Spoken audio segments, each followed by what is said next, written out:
It's a great pleasure to welcome to our 2023 Online Trend Summit, Reniera O'Donnell, food lead at the Ellen MacArthur Foundation, and Dominie Fearn, founding director of the Wild Hare Group. We're going to be talking about the Ellen MacArthur Foundation, its purpose, and the big food redesign project. We're going to be talking about circular food systems and the Wild Hare's journey as part of the big food redesign project. Also, we'll be touching on the future food vision and the opportunities, challenges, and myths about commercialization, but also circular food production at the same time. Thanks for joining us today, Reniera and Dominie. It's great to welcome you both to our virtual stage. Oh, thanks, Charles. It's really great to be here. Yeah, it's an absolute pleasure to be here, Charles. Brilliant. Just before we kick off, if you're participating in today's summit as a Trend Hub subscriber, you can discover more about the topics covered in this discussion in the 24-25 Food and Drink Trends Framework, primarily around the mega trend that we've called Evolve Smarter, particularly the trend manifestations around what we've called green and blue, and new food frontiers and harnessing AI, as well as the wider cuisines and ingredient trends framework on Trend Hub. That feels like a really good point to segue and hand over to you, Reniera, to talk about the Ellen MacArthur Foundation, its purpose, and tell us about the Big Food Redesign Project. Thanks, Charles. It's really great to be here, and I'm looking forward to sharing with everyone what the foundation is, what we do, and really excitingly introducing you to the Big Food Redesign Challenge. So for those who haven't heard about the Ellen MacArthur Foundation, we were launched about 13 years ago with a single mission, which is to accelerate the transition to a circular economy. What we do, so we develop and promote the idea of a circular economy. We engage and inspire actors in the system, from businesses to governments to educators. But most importantly, we mobilize system solutions at scale globally. We're really about systemic change. So you may be asking, sort of, why do we need a new economy? Well, quite frankly, the economy that we have at the moment is incredibly degrading and is not really fit for people, for planet, or for financial outcomes. And if we really want to stay within planetary boundaries, deliver on sustainable development goals, tackle climate change, deal with biodiversity loss, stop waste and pollution, we really need an economic model that is very different to the one we have today. And so in a circular economy, we look for an economy that eliminates waste and pollution at source. So we look very much around design. How do we design our products, our business models, our services? So actually, we are designing out waste from the very start of the process, rather than having to deal with it at the end, which is where we are today. The second aspect of the circular economy is really saying that where we've got products and materials that we have in use, we need to keep those products and materials at use, and we need to circulate them at their highest value over and over and over again, in complete contrast to where we are at the moment, which is often we take things out of the ground, we use them, and we dispose of them, often in landfill or incineration, which is not good for the economy or for the environment. And the third aspect of the circular economy is that it needs to regenerate natural systems, regenerate nature. So we need to move to an economy where, through every action in the economy, every business model, every service, every product that we develop, at absolute minimum, does nothing to harm our natural systems, but at its best, really does revitalize and regenerate the natural ecosystems that we all absolutely depend upon. In order to do this, we know that no organization, no matter how big or small they are, can do it on their own. And so we have developed the world's largest circular economy network, which is made up of some of the world's biggest businesses to some of the smallest innovators. It's from large-scale governments like the EU Commission through to small cities across Europe and other parts of the developing world, who are all wanting to engage and work together to be able to move towards this new circular economy. And so one of the things that we're really great at is bringing these groups of people together to collaborate and design and develop a circular economy. Now, I talked about working at systems level change, and some of the systems that we work in are around plastics, fashion, finance, food, obviously, we're going to be talking about that today. And then obviously looking at where are the main kind of policy drivers and levers that we can engage cities, governments, and institutions in.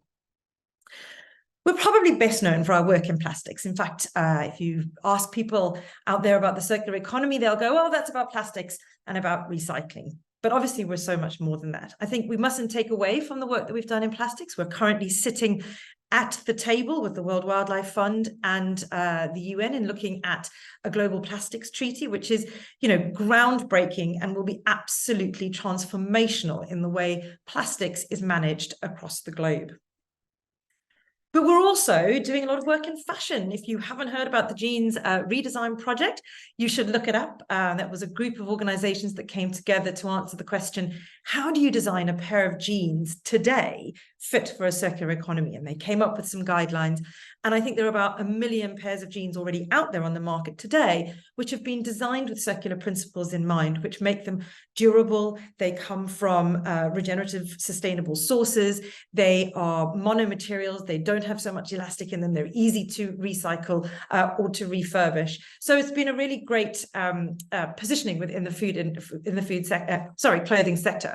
And I think the other thing that's been really exciting about that particular piece of work is that where those companies have engaged in circular design for jeans, they're now looking at how to apply that in different parts of their clothing portfolio. And it's those sorts of concepts that have been really drivers behind the Big Food Redesign Challenge, which I will come on to shortly. So why do we work in food? A lot of people sort of go, whoa, what is the connection between the circular economy and food? But if we're going to regenerate our natural ecosystems, the way in which we produce and consume food is probably the most exciting way that we can actually regenerate those natural systems. We know that the food system is responsible for 1/3 of greenhouse gas emissions and half of human-induced biodiversity loss. So we actually cannot fix those global challenges without fixing the food system. Interestingly, I read a report the other day, which also says that about 15% of fossil fuels are locked into the food system. So actually, we can't even divest from fossil fuels unless we really start to significantly change our food system. I thought that was quite an interesting statistic.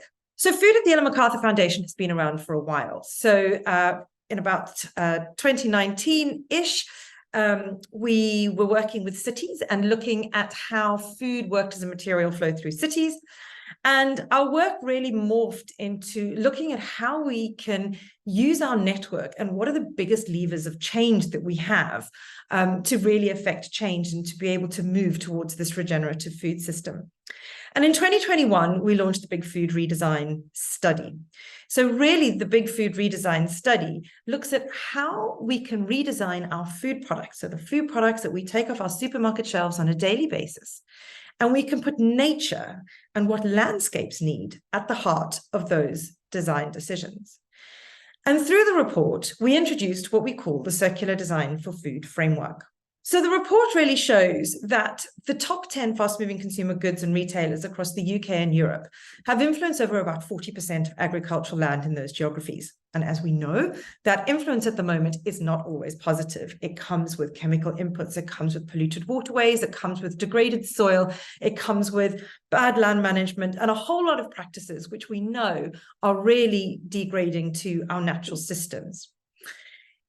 However, we designed that system, right? So we designed the kinds of ingredients that are going into the food products that we take off our shelves. And we're not stupid, we're quite bright as humans.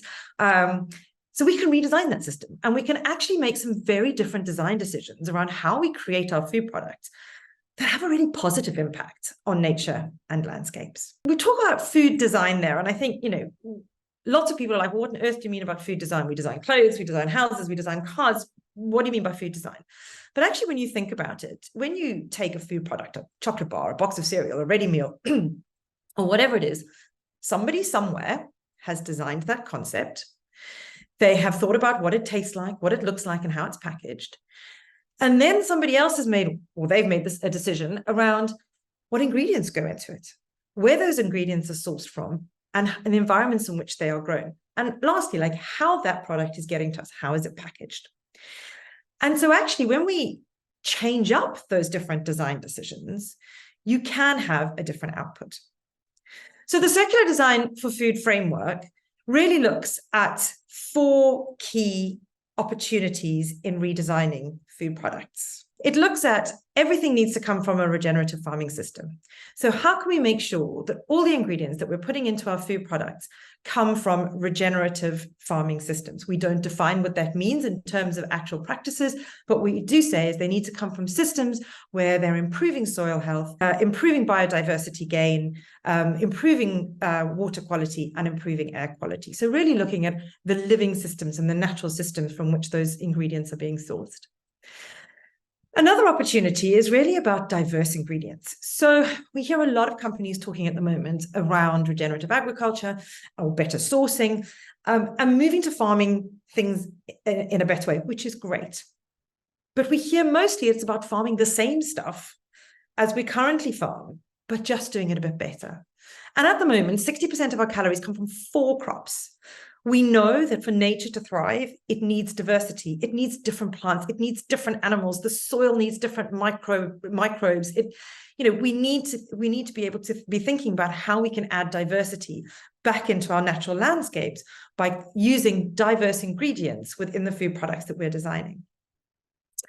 The third opportunity is around lower impact. And there's some quick wins. You can move from animal proteins to plant proteins and recognize that we need less but better sourced animal proteins. We are really clear that in the right agricultural systems, livestock play an absolutely vital part in helping to regenerate natural landscapes.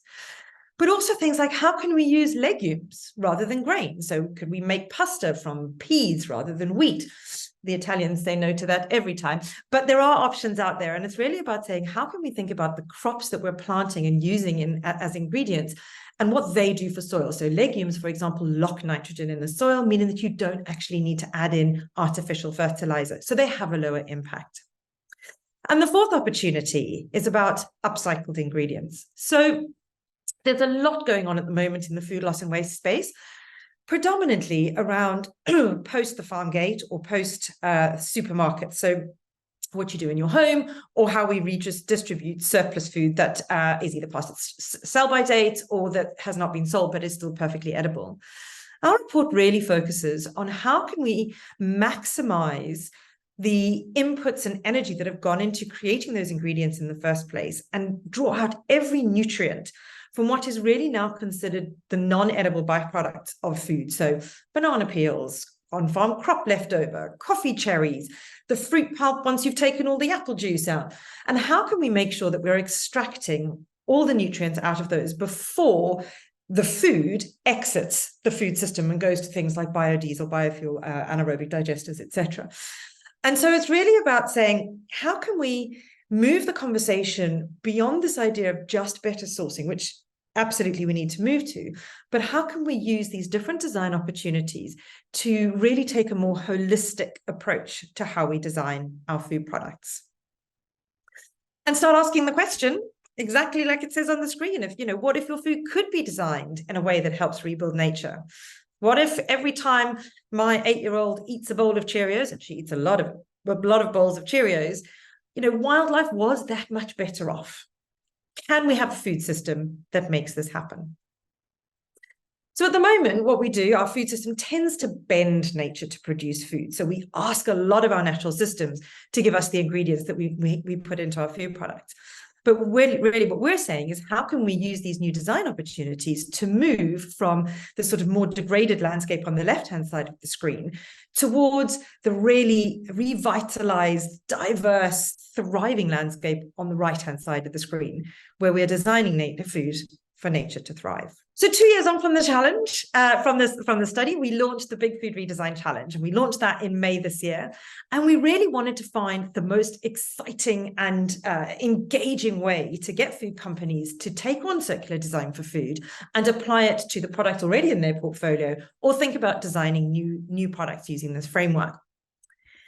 And so we came up with the Big Food Redesign Challenge, and it's aimed to really bring together ambitious food producers, retailers, suppliers, growers, and really kind of bring together at those collaborative conversations that can help make this a reality. And we've been told by the companies that are taking part that it is it is an opportunity for food companies to really take a leadership step in this space, to be able to say, actually, we are going to contribute really positively to dealing with some of the biggest global issues by rethinking how we feed you, basically. We've supported the challenge participants throughout the journey. We've given some expert webinars. We have enabled a collaborative space, and we continue to support them as they go through it. We had 3 great launch opportunities. So we launched at the Barbican in the very beautiful conservatory, and on the same night in Sao Paulo with our Latin American team.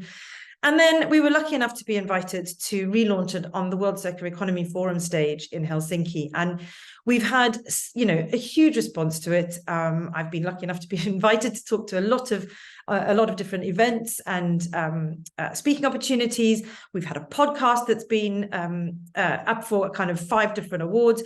So it seems that we're onto an idea that actually is resonating with people, that we actually can have a food system that is regenerative by design. So where are we? So we launched in May. We had over 400 applications for people to join the challenge. Not all of those were food manufacturers. So about 230, I think it was 238 in the end, from 36 countries invited to join the challenge community. And that is everything from some of the world's biggest food companies, the Nestle's, the Danons, the Unilevers, Coca-Colas, etc., all the way down to an individual in fact, kitchen garden in Kenya for one person who is really working hard with local farmers in that community with the ingredients that he's sourcing, which has really been super exciting. The challenge has closed now, and I'll talk to you about what's happened in a second. But just to kind of finish where we're going with this. So at the moment, we are assessing the submissions, and we hope to be able to share the successful products before Christmas. And the idea is that they then have a year to be able to go into production. Amazingly, we have had Waitrose jump on board and actually offer shelf space, free shelf space for 6 months for some of the successful challenge participants. And we're currently in really good negotiations and talks with a range of other retailers from around the world who are also keen to do the same thing. So the idea is that by October 2024, you will be able to walk into a supermarket and you will be able to buy food and be genuinely sure that your purchase of a delicious, fantastic product really has made nature better off. The challenge closed about a week ago, and just before I came online, I checked the team as to how many applications we've had, and it was 168 product submissions when I last checked, which is astounding. Like, we've been really overwhelmed at how engaged people have been, how excited they've been, and I think the thing that's been so exciting for us is seeing the range of products. So we've got butters, we've got milk products, we've got plant-based products, we've got meat alternatives, we've got ready meals, we've got biscuits, we've got breads. Like, the breadth of products is amazing, and they're all going to be assessed using the same scoring system. We're working with How Good, which is the world's largest food data sustainability platform, and using their Lattice framework and the Global Farm metric as an add-on in stage 2. To really be able to have some baseline quantitative data to be able to assess these products. It's not going to be perfect. Nobody has got primary data that is, we haven't agreed on what that looks like yet, but certainly I think it's going to be super interesting to have all of these products assessed using the same framework. And so they will be assessed on the data that they put in, but also on the story, like how is this product being designed? What is the thought process behind it? And how can we use that as an inspiration to others?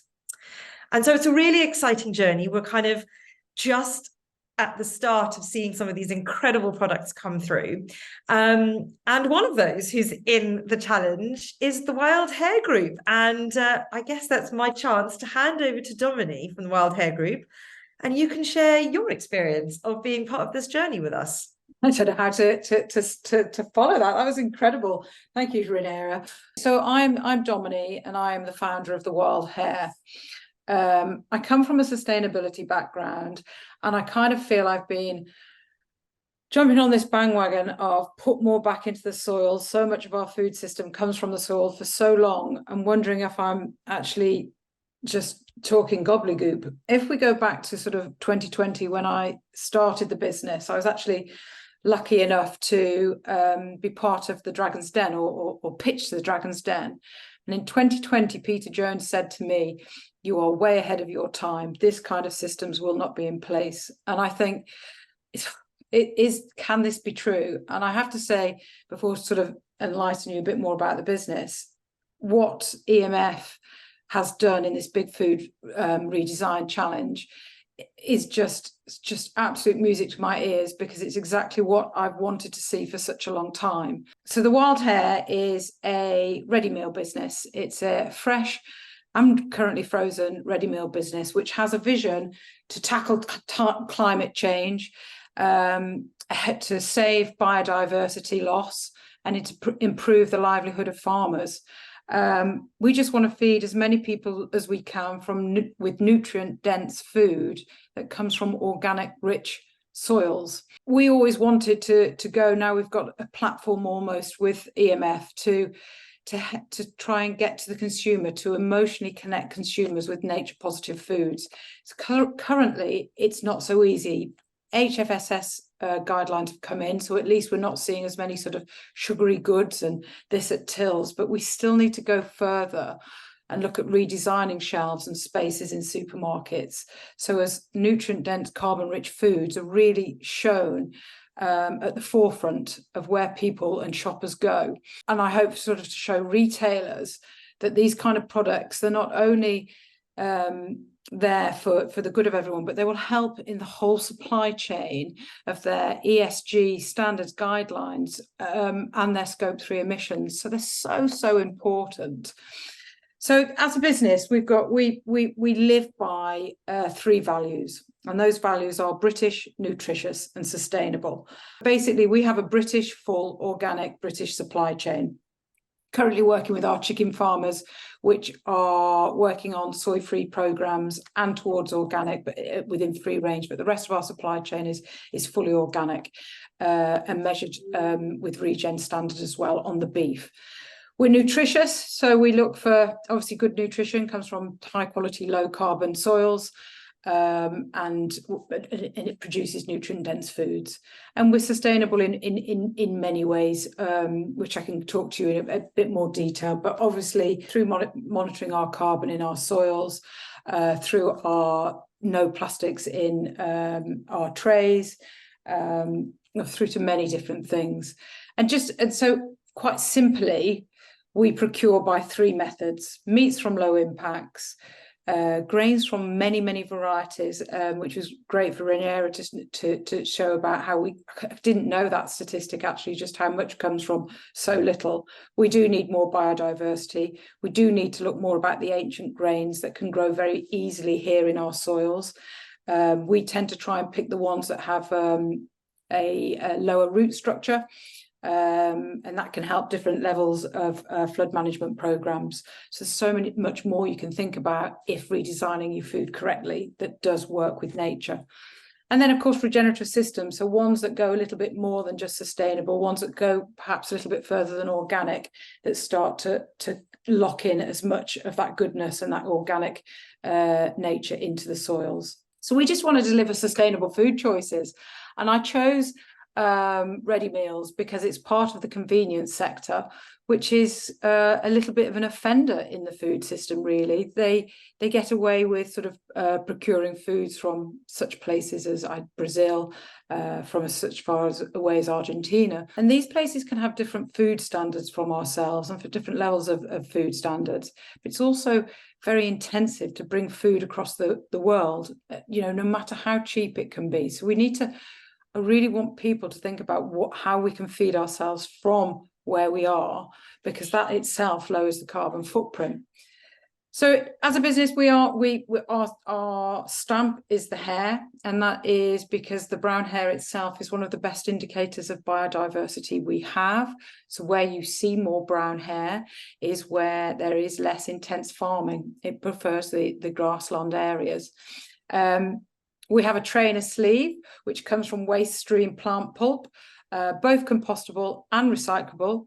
And in fact, it's 7 times less carbon intensive in creating it than a CPET, a plastic tray, and 20 times less carbon intensive than producing aluminium, because it's actually pure waste stream. It's we're organic, so we also have that, and we measure the carbon footprint of all our meals. And our want is to prove to the consumer through our QR code that actually so it's not always the animal that's a problem, it's how the animal is reared. Therefore, if we can show a British beef alternative lasagna has such a level of CO2e emissions up against ours that's farmed regeneratively is this, then we'll start to show choices in a really clear way to the consumer and why they should buy from, you know, nature-driven businesses. We currently offset all our carbon through forestry projects with Rewild, but we are going to be looking at insetting that soon with a supply chain that we've set up with ABP and Yo Valley. Amazing. Thank you so much for that introduction to Ellen MacArthur Foundation and Wild Hare. Just to kick off, I suppose, a question for you, Dominie, is, and I'm asking this having tried the products, but where does deliciousness come in? Is that just a prerequisite because they taste amazing? You know, knowing your background, Charles, it's so important, especially when you're dealing with chefs and stuff, for them to give the stamp of approval, to which you did, and you call them game changers, which was it was fab words. It's huge. It was one of the first things someone said. I think it was even back to when I was on the Dragon's Den. They said, we can have all these credentials, but if they taste rubbish, nobody's going to buy them. Yeah. So I have worked in kitchens and in food. So that was it. My background, though, through sustainability, I have a love and a passion for food. So I didn't want to bring anything else that tastes rubbish. But we are actually the only ready meal business in the UK to ever achieve 3 stars for great taste. So that is 1% of all submissions that go through, which is about 13,000 a year, to gain the 3 stars. And we've got that.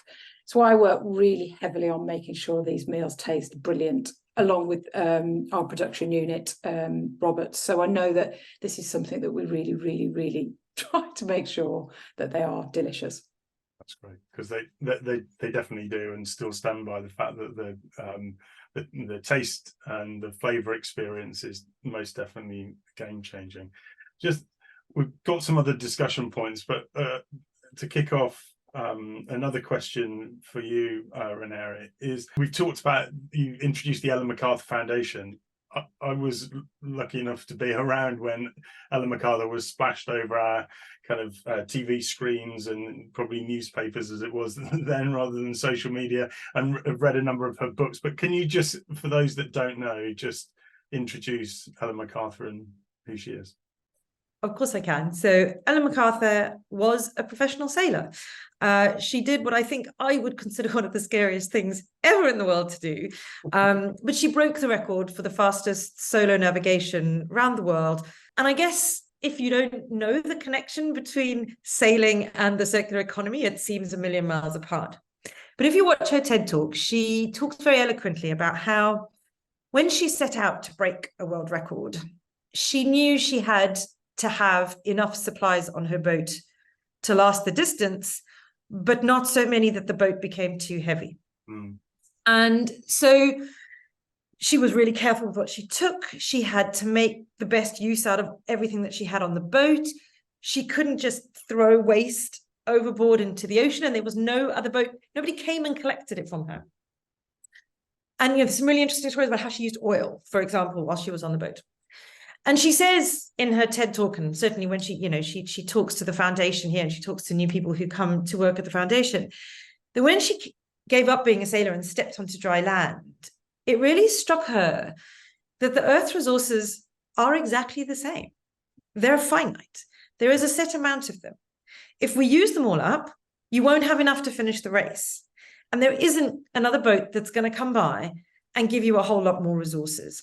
And so she really started to think about how could we get the economy into a place where it operates like she had to operate on a boat, where you are really careful with what your resources are, you use them up, you use them to their highest value all the time. There is no waste. And so she worked with some leading academics and thinkers at the time, probably about 15, 16 years ago, and people who worked in cradle to cradle and biomimicry and industrial symbiosis, and eventually settled on this idea of a circular economy where we eliminate waste and pollution, we circulate products and materials, and we regenerate natural systems. And that's all done by design and supported by renewable energy. Brilliant. Thank you. Thanks for that. I thought it was really important that everybody just went right back to the beginning of the story and the kind of founding inspiration, and I guess that leads through into your purpose and what Ellen MacArthur Foundation is all about. As someone that's been around the food industry for probably about 30 years, and I think everyone, all of us in the virtual room and here on the virtual stage who knows about the food industry, it's big, right? It's a massive, massive machine. And I think one of the questions I've certainly asked myself, and I know that people listening today will be asking themselves, is how scalable do you think a circular regenerative food system is? Is it just, food for the elite few that can afford it? Provocative question, I know.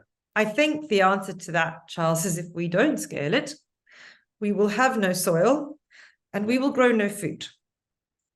It's challenging, all right? But I know that it's possible.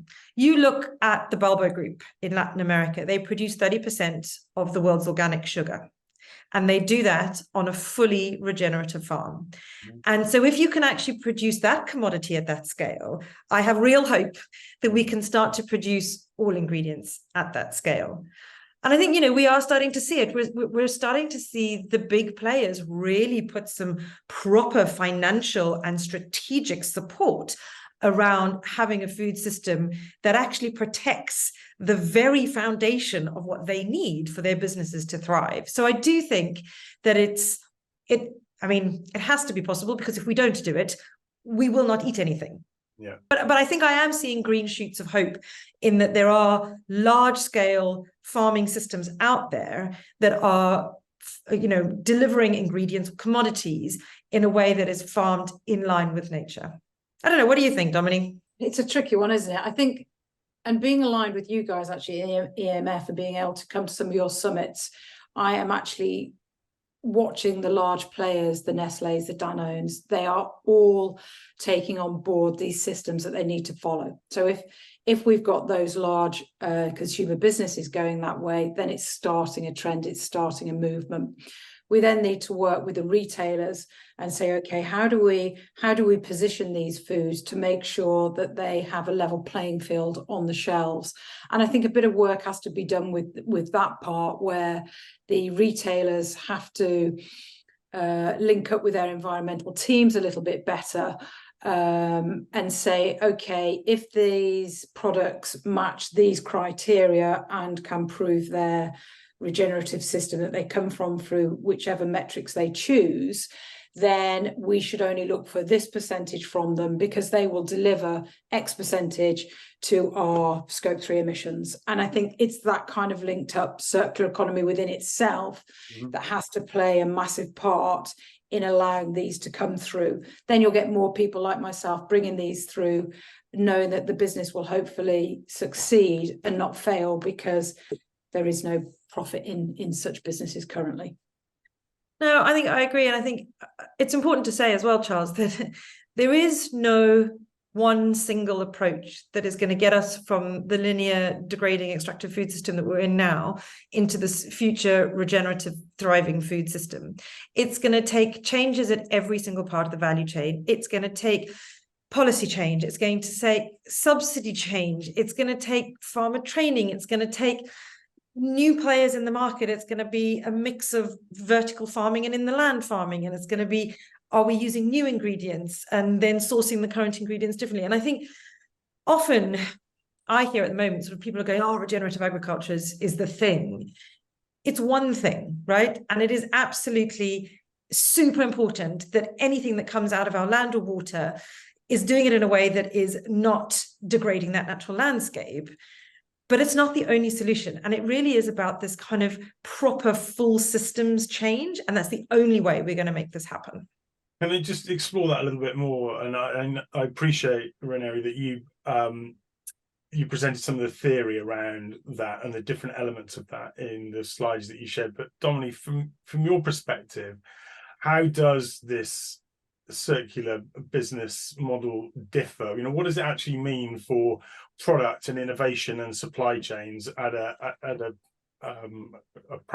practical and practice level within a business? I think, and I went through this on the submission that we put through to the big food redesign. There are only elements that we can tick currently because we are not set up commercially to deliver a product into retail that people are going to want to buy, because we've added on absolutely every part of redesign, low impact, regen systems. It's, you know, I would absolutely love it. That's, you know, that's where, you know, we'd love to get to, but I think we have to model it definitely if we're going into the multiples, because people are only just maybe understanding the true value or the true price of food because of such things that have happened in the economy and recently. And maybe it's a slower journey to get all these into one place, because there are, as you said, Reniera, there's a lot of things. But I think in the practice of it, we all have to tackle the most important one to that business, and up for us that is regenerative systems. We look at that, how the farm works with nature and animal welfare, and that is the main part, and then we'll bolster it with the things that also are very important to our business, which is the things of recycling, so the lack of plastic use and everything. But there's so much more that needs to be taken on. But I think with ours, if we manage to get the wild hare as a stamp of ethics and good sustainability, we'll just grow those metrics that get ticked each time, and we'll just get better and better. And I think people and other businesses should think that. Don't think they have to answer everything straight away. Answer a main point, and then keep the rest of them in your values, and get that value proposition, you know, ticked off as much as you can year in year. 100%, Dominique. We talk a lot about the challenge being the start of a journey, and you know, there is no expectation. So for example, we look at packaging as part of the challenge, but we have to be completely mindful that, let's be honest, the best type of packaging is no packaging at all. But you know, for a ready meal, that's not realistic, right? We're not at the point at the moment where the system is such that I can take my own container to a supermarket and say, hey, I'd like a wild hare lasagna or whatever it is. Here is my container, I take it home. The system is not set up like that. And so I kind of agree 100%, Dominie, that this is a journey. And I think a lot of companies are really fearful about starting the journey because they're scared of failure, or starting the journey and having everybody pull them down because they haven't reached the end of that journey yet, and they're not hailed as perfect, whatever perfect is. And I think what we would love to see through this challenge is to be able to showcase those stories where people have taken these first few steps, and some will be further ahead than others, but in completely different ways. And I think, you know, what's also really interesting is we've set out a framework and we've kind of gone, we'd like you to think about these things, but even reading some of the submissions, how people interpret what is lower impact, diverse, etc., is a real learning curve for us. You know, we're going to be able to expand on our definition of what a circular design for food framework looks like, and be able to take into account things that we hadn't quite thought about yet. So really excited about the opportunity of showcasing the journey, but also really getting a much more diverse approach to a food system. I'm really keen to explore this the bit in the you know, the Venn diagram that is sustainability and what's right for the environment, and also a commercial proposition, and that bit in between. And really, I suppose the question is, how do we bake sustainability into a commercial proposition? Dominie, I'll let you answer this because you're actually running a business doing this, so you're probably better placed. This has to come down to commercially the retailer, doesn't it? It has to change all how the retailer views products on shelf. and more nature-based aisles, please. If that's the start of how we have to make this viable, and through the work that proving that we need circular economy, because it's very difficult to say that it is a commercial proposition yet till we've got more people wanting to do it. Now it will become commercial if these are proven, and EMF have proven and Waitrose have proven that people will buy from this, because wholeheartedly a lot of people do care about this planet and care about the planet for their children and their children's children. But we can't prove it till we've got some base to show that it works. So, to me, it's all about probably this project and proving that people are buying from those nature-based aisles, and making those green decisions themselves. So I kind of want to expand on that. So I think, yes, retail definitely has a role to play in this, and we're working to really get as many retailers on board as they are the showcase of the food that that we buy. But I think there's more to it than that. There's some really innovative funding and finance models that are starting to come out that start to add value at all parts of the food chain. So if we think about some of the kind of the US subsidy changes that have happened, hopefully the UK subsidy changes that are likely to happen with environmental land management funding. If we look at had a really fantastic presentation by Arla yesterday, who are doing some amazing work in looking at how to support their farmers in a different financial capacity. We've seen profit shares from regenerative farmers with landowners. And so I think, yes, the supermarkets and the retailers have a role to play, but actually, if we're going to make this commercially viable, and we're going to make it so that it isn't just a nature-based aisle, it is every item of food in the supermarket is doing something good for nature, we need to change the commercial model at every single part of the value chain. And I do think people are struggling with it, but there are some really exciting things starting to come up. If you look at the Nestle Lens project, those are super exciting. So they're bringing together, like in Cumbria, they brought together the water companies and the farmers, and they're saying to the water companies, okay, well, you can actually save money, because if we support the farmers with different farming practices, we'll have less nitrogen runoff into the water, you'll have much better soil structure, so you won't have as much water runoff, et cetera, et cetera. And some really interesting kind of new commercial conversations are starting to happen through some very interesting players.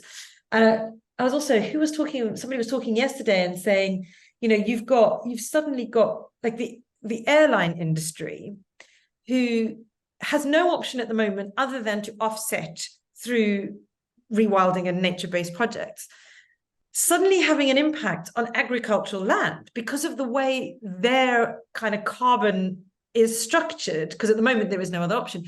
And so you've suddenly got new players coming into the market, which, for all the right or wrong reasons, will hopefully unlock some different financial pathways, so that it is at every single point in the value chain, this becomes a commercially viable decision. The role that the retailer plays is part of the picture, but what you're saying is that it's about unlocking these nature-based opportunities along every aspect of the value chain. Absolutely. Keen also just to ask a question about where consumers are at, in your view, on this journey. And I get that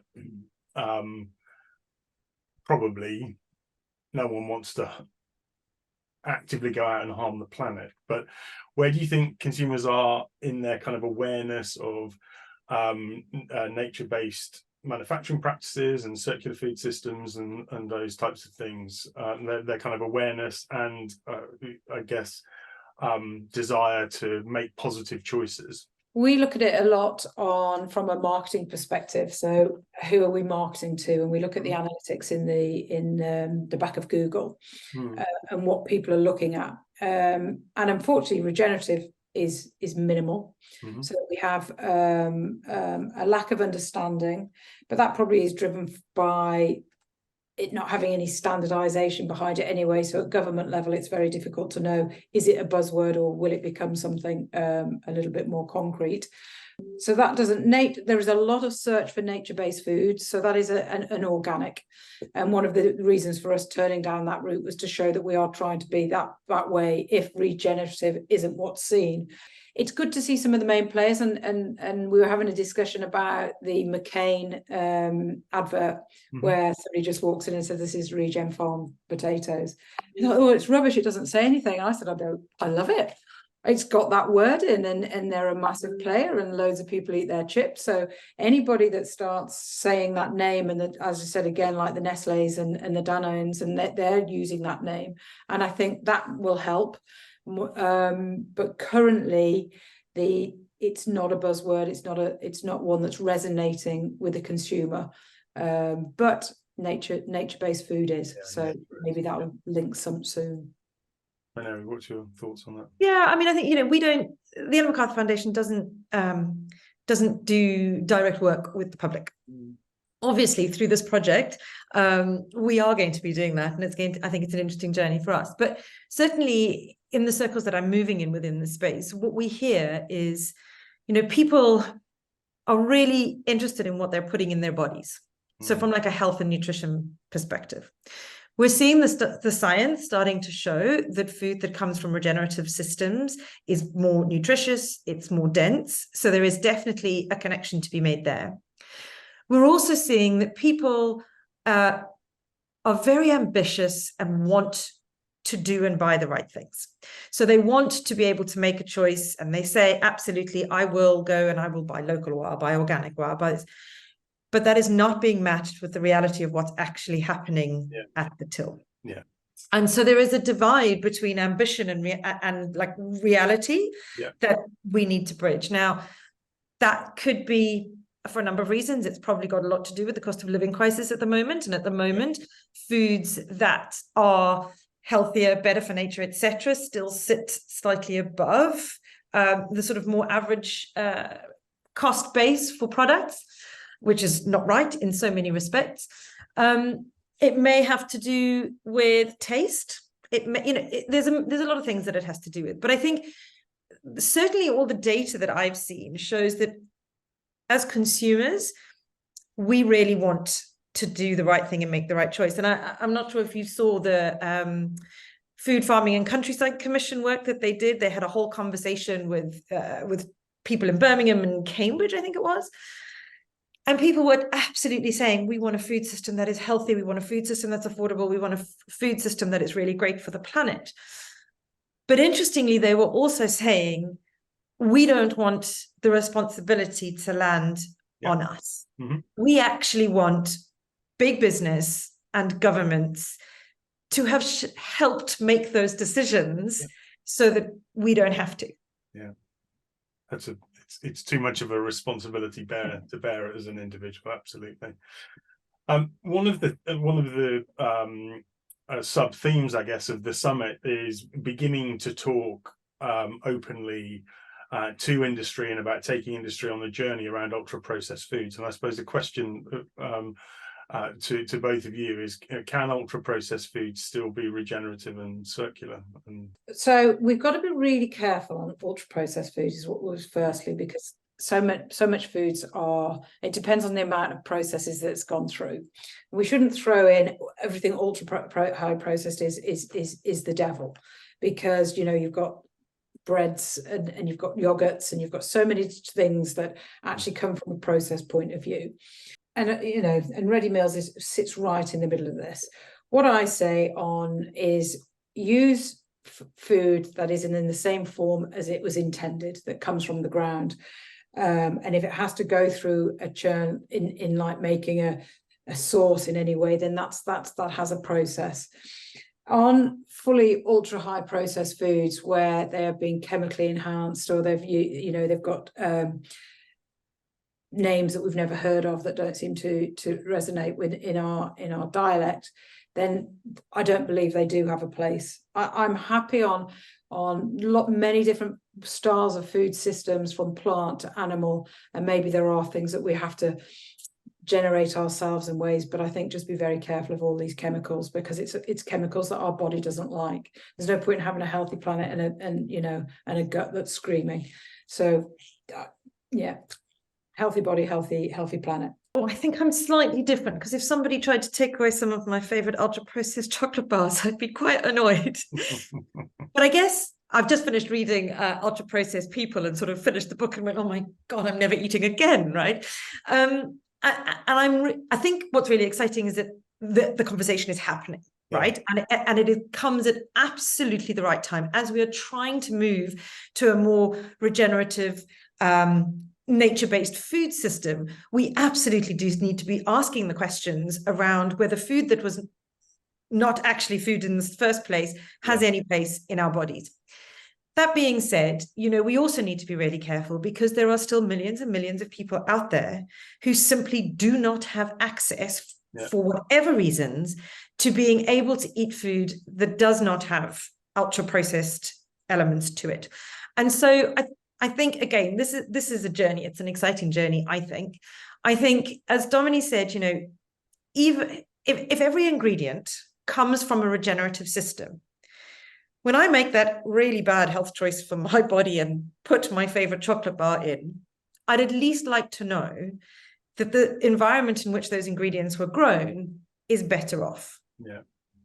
Interestingly, I was having this conversation yesterday at an event I was at, and I was talking to actually another participant from the challenge, and we were talking about moderation. And we were talking about how the food system seems to have lost a sense of moderation. It's either meat or no meat. It's ultra processed or it's raw. There's very little space for moderation and the middle ground, and being able to say, actually, there is a place for some of this stuff. And, you could argue none of us need to eat a chocolate bar, but you know what? We enjoy it and it makes life happier. And food is more than just the health aspect of it. It's actually about bringing people together. It's about celebrating. It's about human culture. And so I think there is, for me, certainly, there is that bit around, where is moderation? Where is it okay for me to have a chocolate bar once a week and not have to feel guilty about it, because I know that those ingredients come from regenerative systems, but I also know that the rest of the time, for convenience sake, I'm able to access Dominie's amazing, healthy, nutritious, regeneratively farmed ready meals and the bits in between. So for me, there's a lot about, I'm glad the conversation's on the table. I think we need to be very careful about polarization here. And there is a space for moderation in this future regenerative, thriving food system that we want. I suppose that really leads me on to my final question, I suppose, which is, what is it that we need to do to drive forward and make it, I guess, business as usual, and give everyone, and I suppose the focus is on the word everyone, access to better food? Big question. And it is a difficult task ahead. I think, I listen to a lot to investors, finances, governments, cities, businesses, and everybody knows basically the roadmap to how we need to do this. I think what I'm not seeing is bold and brave decisions being made. Yeah.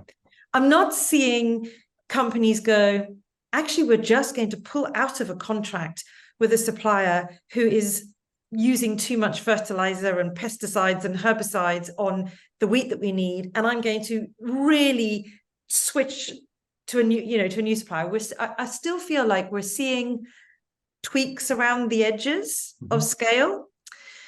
And I think we also need to have far better dialogue between the different players in food, but also with players around the food sector. So, for example, we need people who are getting fibers off the land to make our clothing to be talking to the companies that are making our food and saying, okay, how are we both working with farmers in that same landscape? And how can we do that better so that nature is enhanced, the farmers have better value, and we're not competing for land and commodities? So I think for me, it's around kind of, I guess, two big things. much better collaboration, and bold decisions. Collaboration was my huge part. It has to come from collaboration, and I couldn't reiterate your words more, actually. If we were to all work together across supply chains, much broader scale, so with the likes of the larger groups as we go, Nestle's, etc., and we understood what they were doing, and we could come into those farming groups, those clusters, and to look at what they're doing, what they need, what they don't need. And it can be done because we're working at a level with ABP in Yo Valley and taking parts that they don't need. We're looking at our trays, and like I said, that is a tropical bag aid solution, but why aren't we looking at who's using what waste we have here in the UK, and how does that come about? Because somebody's going to be using it for something, and we can have that waste stream that's completely carbon negative then. And I think it comes from much more open supply chain management, so across as much who's involved in the food industry and the commercial aspects, and then looking at more level playing fields, maybe government support for these projects to come to fruition quicker, and then that commercial support to lessen the burden when it comes to our shelves. Brilliant. So big calls to action: collaborate, be brave and bold, right? Yeah. 100%. Reniera, Dominie, it's been an absolute pleasure, and thank you both on behalf of Team TFP and the 2023 Summit audience for sharing your knowledge, your expertise, and your experience and the journey so far. And I think everyone, there'll be 3,000 people joining us for the summit today. I'm sure they'll all be equally inspired and thought-provoked, and very much look forward to seeing this manifest itself across our food system, and in particular in the trial that's going to be happening in Waitrose, and hopefully other retailers around the globe during the course of next year. So thank you both again for joining us. It's been a real pleasure to talk to you. Thank you for having us. Thank you. Thank you for having us.